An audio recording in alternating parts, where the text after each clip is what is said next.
जब भी हम बौद्ध धर्म के बारे में सोचते हैं तो क्या ख्याल आता है? शायद शांति, ध्यान, मॉन्क्स, है ना? बिल्कुल। लेकिन क्या हो अगर मैं कहूं कि ये तो बस कहानी की शुरुआत है। असल में ये एक ऐसा धर्म है जिसने हमारी दुनिया को, हमारी सोच को, हमारी कला को, यहाँ तक कि हमारी इमारतों को भी एक नया आकार दिया है। चलिए आज इसी फैसिनेटिंग जर्नी पर चलते हैं। तो आज हम क्या क्या देखने वाले हैं? सबसे पहले हम बौद्ध धर्म के मूल सिद्धांतों को समझेंगे, मतलब वो आइडियाज जिन्होंने सब कुछ बदल दिया। फिर हम देखेंगे कि कैसे इन विचारों ने आर्किटेक्चर को जन्म दिया, जैसे कि स्टूपाज। इसके बाद हम कला, भाषा और इसकी पूरी विरासत पर नजर डालेंगे। और आखिर में हम भविष्य की ओर देखेंगे, एक ऐसे बुद्ध की कहानी सुनेंगे जिनका आना अभी बाकी है। तो चलिए सबसे पहले बात करते हैं इसके मूल विचारों की। जरा कल्पना कीजिए, एक ऐसी दुनिया की जहां धर्म बहुत कॉम्प्लिकेटेड हुआ करता था और उसी माहौल में बौद्ध धर्म का उदय होता है। ये सिर्फ एक नया धर्म नहीं था, ये तो सोच में एक क्रांति थी, एक बहुत बड़ा बदलाव। उस समय में धर्म का मतलब था बड़े बड़े जटिल अनुष्ठान, ऐसे प्रतीक जिन्हें समझना आम इंसान के बस की बात नहीं थी, मतलब एक तरह का जाल था। फिर आया बौद्ध धर्म और इसने सब कुछ बदल दिया। इसने कहा, रुको, आपको किसी पुजारी या मुश्किल रीति रिवाजों की जरूरत नहीं है। फोकस शिफ्ट हो गया एक सीधे पर्सनल कनेक्शन पर। आध्यात्मिकता अब हर किसी की पहुंच में थी। और इस पूरी क्रांति के केंद्र में एक बहुत ही पावरफुल आइडिया था, अहिंसा। अब अहिंसा का मतलब सिर्फ किसी को चोट मत पहुंचाओ नहीं है, ये उससे कहीं ज्यादा गहरा है। ये हर जीवित प्राणी के लिए एक गहरी करुणा है, चाहे वो एक छोटा सा कीड़ा हो या कोई बड़ा जानवर। ये एक ऐसा विचार है जिसकी गूंज आज भी दुनिया में सुनाई देती है। और यहीं पर एक सरप्राइजिंग ट्विस्ट आता है। भक्ति पर इतना जोर देने का नतीजा क्या हुआ?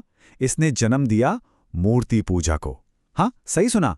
बौद्ध धर्म की जो महायान शाखा की, वो बुद्ध को एक डिवाइन फिगर की तरह देखती थी, और यहीं से देवताओं की मूर्तियां बनाने और उनके लिए मंदिर बनाने की शुरुआत हुई। ये एक ऐसा मोड़ था जिसने भारत के धार्मिक लैंडस्केप को हमेशा हमेशा के लिए बदल दिया।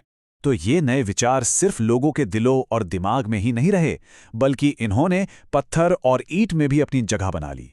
और अब हम बात करने जा रहे हैं बौद्ध धर्म के सबसे आइकॉनिक आर्किटेक्चरल कंट्रीब्यूशन की। जी हां, हम बात कर रहे हैं स्तूप की। देखिए, हर ग्रेट स्टोरी की तरह बुद्ध के जीवन में भी कुछ खास जगहें थी, जहां उनका जन्म हुआ, जहां उन्हें ज्ञान मिला, जहां उन्होंने पहला उपदेश दिया और जहां उनका महापरिनिर्वाण हुआ। ये जगह पिलग्रिमेज साइट्स बन गए, और यहीं पर उनके अवशेषों को सम्मान देने के लिए जो साधारण टीले बनाए गए, असल में वही दुनिया के पहले स्तूप। और पता है ये परंपरा शुरू किसने की? किसी और ने नहीं, बल्कि खुद बुद्ध ने। महापरिनिर्वाण सुत्त के अनुसार अपने अंतिम समय में उन्होंने अपने फॉलोअर्स से कहा था कि उनके अवशेषों पर एक स्तूप बनाया जाए।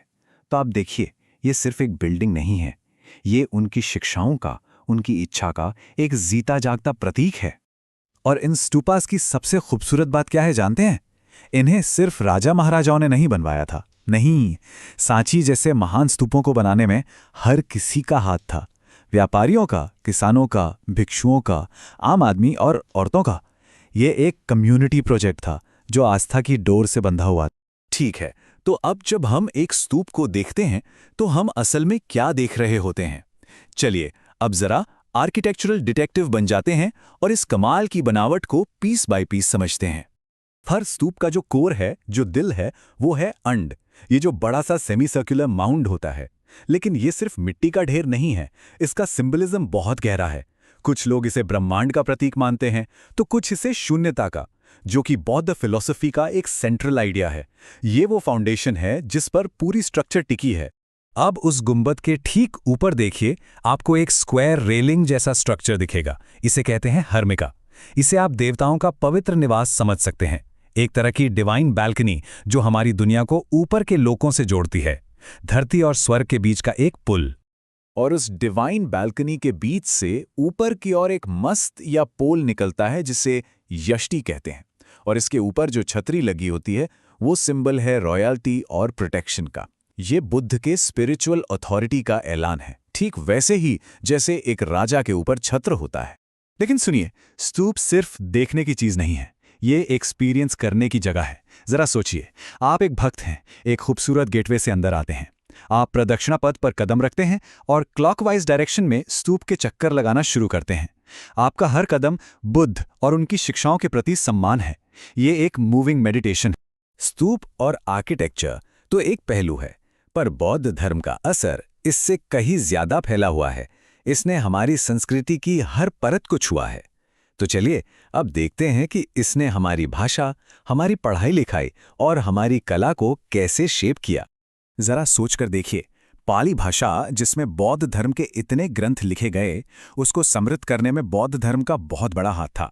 इसने नालंदा और तक्षशिला जैसी महान यूनिवर्सिटीज की नींव रखी, जो उस समय नॉलेज के ग्लोबल सेंटर्स थे। और इसके जो मिशनरीज थे, वो सिर्फ धर्म का प्रचार नहीं कर रहे थे, वो असल में ट्रेड और आइडियाज के नए रास्ते खोल रहे थे, भारत को बाकी दुनिया से जोड़ रहे थे। और फिर आता है आर्ट में एक रेवोल्यूशनरी मोमेंट। सदियों तक बुद्ध को सिर्फ प्रतीकों जैसे कि कमल या पदचिन्ह से दर्शाया जाता था, पर पहली बार मथुरा स्कूल ऑफ आर्ट के कलाकारों ने कुषाण काल में बुद्ध को एक इंसान का रूप दिया। सोचिए, सदियों बाद लोग पहली बार उस चेहरे को देख पा रहे थे जिनकी वो पूजा करते थे। ये वाकई एक गेम चेंजर था। तो हमने अतीत की बात की, प्रेजेंट की बात की, लेकिन बौद्ध धर्म भविष्य के बारे में क्या कहता है? चलिए अब इस सफर के आखिरी पड़ाव पर चलते हैं और एक ऐसे विश्वास को समझते हैं जिसकी नज़र हमेशा आने वाले कल पर होती है।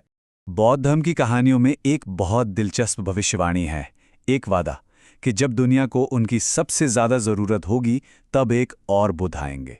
सवाल ये है कि ये भविष्य के बुद्ध हैं कौन? तो मिलियम मैत्रेय से, इनके नाम का मतलब ही है मैत्री या फ्रेंडलीनेस। इन्हें भविष्य का बुद्ध माना जाता है। ऐसी मान्यता है कि जब दुनिया अपने सबसे मुश्किल दौर से गुजर रही होगी, तब मैत्रेय आएंगे और उम्मीद और ज्ञान का एक नया दौर शुरू करेंगे। मैत्रेय जैसे लोग बोधिसत्व के इनक्रेडिबल आइडियल को रिप्रेजेंट करते हैं। अब ये बोधिसत्व कौन होते हैं? कल्पना कीजिए एक ऐसे इंसान की जिसने ज्ञान पा लिया है, जो निर्वाण यानी परम शांति पा सकता है, लेकिन वो रुक जाता है। वो पीछे मुड़कर कहता है, मैं तब तक नहीं जाऊंगा जब तक हर एक इंसान को मुक्ति न मिल जाए। ये निस्वार्थ करुणा की पराकाष्ठा है। और यहीं पर यह सफर हमें एक बहुत पावरफुल सवाल के साथ छोड़ जाता है। बोधिसत्व का ये आइडियल हमें चैलेंज करता है। ये कहता है कि एनलाइटनमेंट को सिर्फ एक पर्सनल गोल मत समझो, इसे एक टूल की तरह देखो।